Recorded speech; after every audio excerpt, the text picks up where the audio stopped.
குருடி சரணம் யூடியூப் நண்பர்கள் அனைவருக்கும் அடியேனின் அன்பான வணக்கங்கள். நான் உங்கள் குருமணிகண்டன் பேசுகிறேன், பொள்ளாச்சியிலிருந்து. இந்த பதிவு எல்லாத்துக்குமே ரொம்ப தேவைப்படக்கூடிய ஒரு முக்கியமான பதிவு. அதனால் ஸ்கிப் பண்ணாமல் பாருங்கள். ஏன்னா ஒரு மனிதன் தனியாக இருந்து எந்த வேலையுமே செய்ய முடியாது, இயங்கவே முடியாது. ஒரு விரலில் எதையுமே தூக்க முடியாது, எடுக்க முடியாது இல்லையா? அந்த மாதிரி 5 விரல்கள் சேர்ந்தால் தான் ஒரு வேலையை செய்ய முடியும். அட்லீஸ்ட் 2 விரலாவது சேரணும். அப்போது ஏதோ ஒரு வகையில் ஒரு மனிதன் இன்னொரு மனிதனை சார்ந்து தான் இருக்கிறாங்க. அப்போது அந்த சார்ந்து இருக்கக்கூடிய நபர் நம்மளுக்கு சாதகமாக இருப்பாரா, இல்லை நம்மளுக்கு தொந்தரவு கொடுப்பாரா, நம்மளுக்கு நல்லதாக இருக்குமா கெட்டதாக இருக்குமா, எப்படி என்ன ஏதுங்கிறத தெரிஞ்சு வச்சுக்கிட்டோம் அப்படின்னா நம்ம கொஞ்சம் சேஃபர் சைடில் இருக்க முடியும் இல்லையா? இதை தெரிஞ்சுக்கிறதுக்கு பலவிதமான வழிகள் இருக்குது ஜோதிட சாஸ்திரத்தில். ஸோ அதில் ரொம்ப சிம்பிளாக உங்களுக்கு புரிகிற மாதிரியான ஒரு வழிமுறையை தான் இப்போ பார்க்க போகிறோம். யாருக்கு யார் வசியமாவார்கள் அப்படிங்கிறத பார்க்க போகிறோம். இதற்கு நம்மளுக்கு என்ன தேவை அப்படிங்கிறத முதல்ல புரிஞ்சுக்கோங்க. நம்மளுடைய பெயர், யாரு கூட அண்ணனா நட்பாவோ இல்லை முதலாளியாக நம்மளுக்கு மேலே இருக்காங்க, இல்லை நம்மளுடைய மேனேஜராக இருக்கிறாங்க, அன்றாடம் பழகக்கூடிய நபர்களில் யாராவது ஒருத்தர் இந்த மாதிரி இருக்கிறாங்க அப்படின்னா யாரை நீங்கள் தேர்ந்தெடுக்கிறீங்களோ அவருடைய பெயர். இது ரெண்டும் போதுமானது. பெயருமே முழு பெயரும் வேண்டாம். உங்களுடைய பெயரின் முதல் எழுத்து ஆங்கிலத்தில் என்ன வருது, அவர்களுடைய பெயரில் முதல் எழுத்து ஆங்கிலத்தில் என்ன வருது, இது ரெண்டும் போதுமானது. இது ரெண்டே வச்சுட்டே நம்மளுக்கு அவங்க தோதுவாக வருவாங்களா இல்லை தோதுவாக வரமாட்டாங்களா அப்படிங்கிறத நம்ம தெரிஞ்சுக்க முடியும். சரியா? அதற்கு முன்னாடி இது எண்கணிதம், நியூமராலஜி அப்படிங்கிற ஒரு விஷயத்தில் இது ஒரு முக்கியமான பகுதி. ஸோ அதை தான் பார்க்க போகிறோம். அதுக்கு முன்னாடி ஒவ்வொரு எழுத்துக்கும் என்ன நம்பர் அப்படிங்கிறது நம்மளுக்கு தெரிஞ்சிருக்கணும். ரைட்டா? இது பேசிக்காக எல்லாத்தோட காலண்டர் பேக் சைடில், அந்த டெய்லி காலண்டர் இருக்குது இல்லைங்களா, அந்த காலண்டரோட பேக் சைட்லேயே இந்த நியூமராலஜிக்கு உண்டான நம்பர்ஸ் கொடுத்துருப்பாங்க. அதை பார்த்தீங்கன்னாவே தெரியும். பரவாயில்ல, நானும் இப்போது ஸ்க்ரீன் ஷேர் பண்ணுறேன். அதாவது ஸ்க்ரீனில் ஒரு சார்ட் ஒன்று கொடுக்குறேன், அதை பார்த்துக்கோங்க. இல்லைன்னா தம்ப்லைனில் இந்த சார்ட்டு தான் இருக்கும், அதை அப்படியே ஸ்க்ரீன்ஷாட் எடுத்து வச்சுக்கலாம். இருந்தாலும் ஒரு தடவை சொல்லிடுறேன்.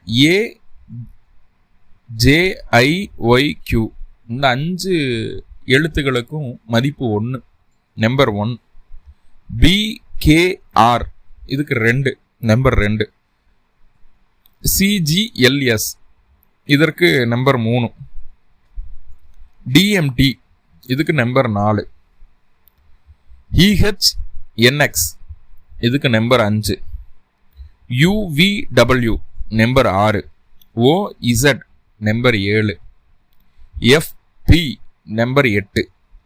9ஆம் நம்பருக்கு எந்த ஆங்கில எழுத்துக்களும் வராது. ரைட்டா? இவ்வளோ தான் இதில் இருக்க வேண்டிய விஷயம்.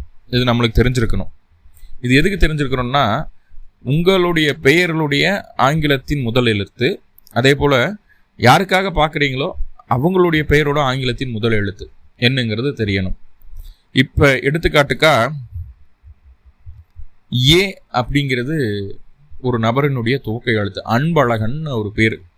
சரிங்களா? அவருக்காக மேட்சிங் பார்க்கணும், விஷயம் இருக்கா இன்னொருத்தர் கூட அப்படிங்கிறத பார்க்கணும். ஏ அப்படிங்கிறது அவருடைய பேர், அன்பழகன் அப்படின்ட்டு.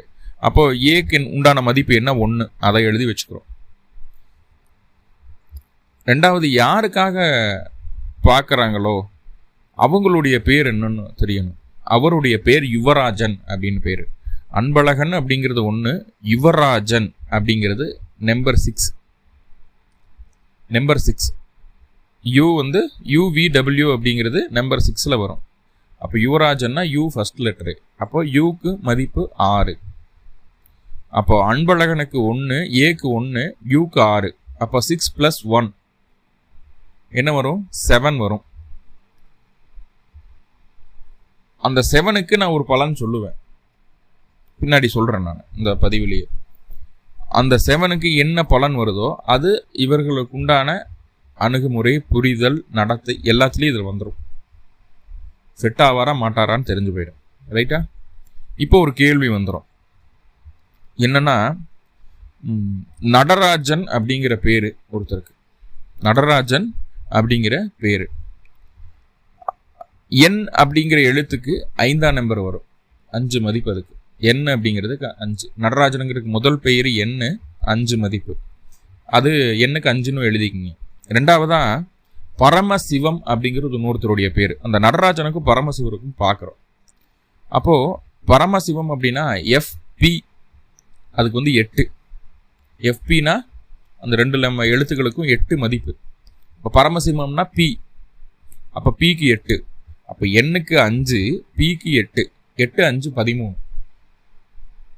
8 5 13 வரும். இப்போ இதை என்ன பண்ணணும் அப்படின்னா 13 இருக்கு இல்லைங்களா, அதை 1+3ன்னு எழுதணும். அதை குறைக்கும் போது 1+3 என்னாச்சு, 4 ஆயிடுது. 1+3 4 ஆயிடுது. இப்போ 13 4ன்னு மாற்றணும். அதையும் தெரிஞ்சுக்கோங்க. ஏன்னா 9க்கு மேலே போயிடுச்சு அப்படின்னா அது எப்படி எடுக்கிறதுன்னு தெரியலன்னு மறுபடியும் கமெண்டில் பதிவு வரும்.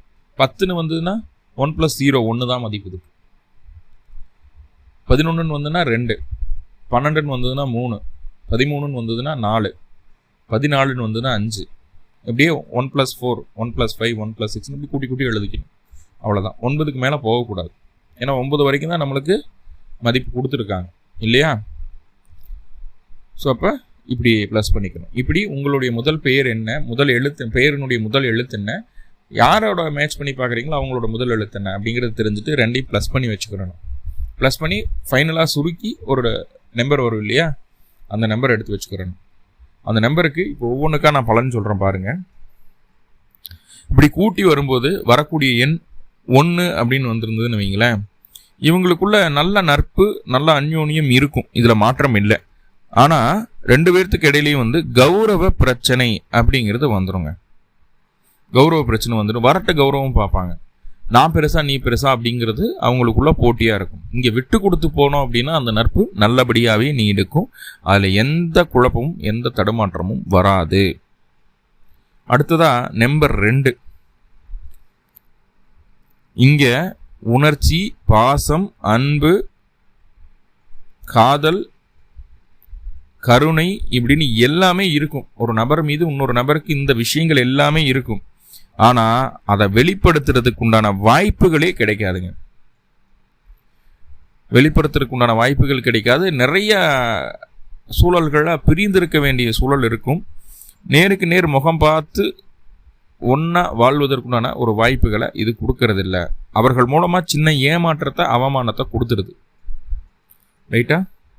அடுத்ததா 3 அப்படிங்கிற நம்பர் வந்ததுன்னா இது அருமை. இது கணவன் மனைவியாக இருந்தாலும் சரி, நண்பர்களாக இருந்தாலும் சரி, எந்த அமைப்புகள் இருந்தாலும் சரி, பரஸ்பர உறவு அப்படிங்கிறது நல்ல நிலையில் இருக்கும். அதில் மாற்றம் இல்லை. மன ஒற்றுமையும் உடல் ஒற்றுமையும் எல்லாமே நல்லாயிருக்கும், ஒன்றும் பிரச்சனை இல்லை. அடுத்ததாக 4ன்னு வந்துடுச்சு அப்படின்னா 3க்கு எவ்வளவு பாசிட்டிவ் சொன்னோமோ அப்படியே ஆப்போசிட் 4ஆம் பாவம். 4க்கு வந்து ஃபுல் நெகட்டிவ். ஒருத்தரை கண்டா இன்னொருத்தருக்கு ஆகாது.